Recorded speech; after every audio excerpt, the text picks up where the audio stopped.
I'm reminded a number of years ago of a radio commercial that a few of us developed during a political campaign. And I'm going to alter that ad a wee bit. The announcer comes on and says, "There are initials that strike fear in the hearts of people. The IRS, the FBI, the MTA." Today, during our political governmental lifetimes, there are issues and there are periods of time that an issue just literally hits people the wrong way. It becomes, people get so riled up, but the issue itself becomes toxic to our society and the well-being. And our government, we the people, are so smart that they really respond to these issues. There are a number of things that we're going to talk about today dealing with the MTA. But I want to start off by saying that the MTA payroll tax, at a time when we're trying to create jobs, at a time when we are trying to move our economy forward, this tax has been hurtful. So we are not creating jobs, we are creating less jobs.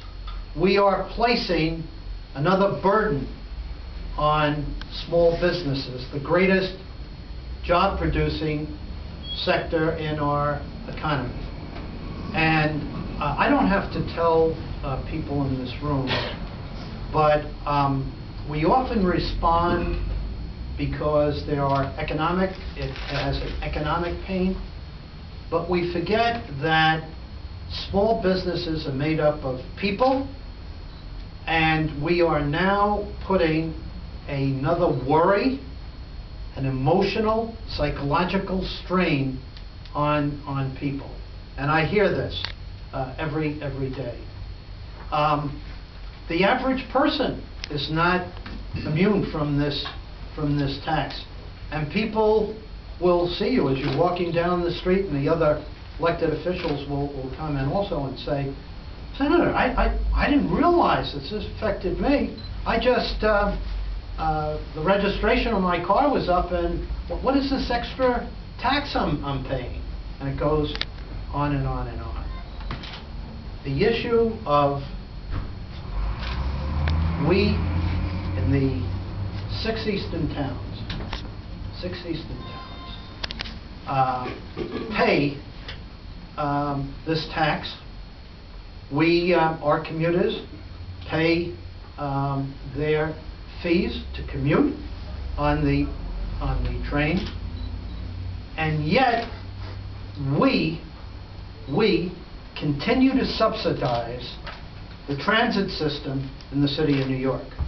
And if you were there for the debate on this MTA tax, the legislators from New York City were joyous. They were able to kill back bridge tolls, bridge tolls, and this was a great thing for them, but not a great thing for those suburban counties outside of the city of New York.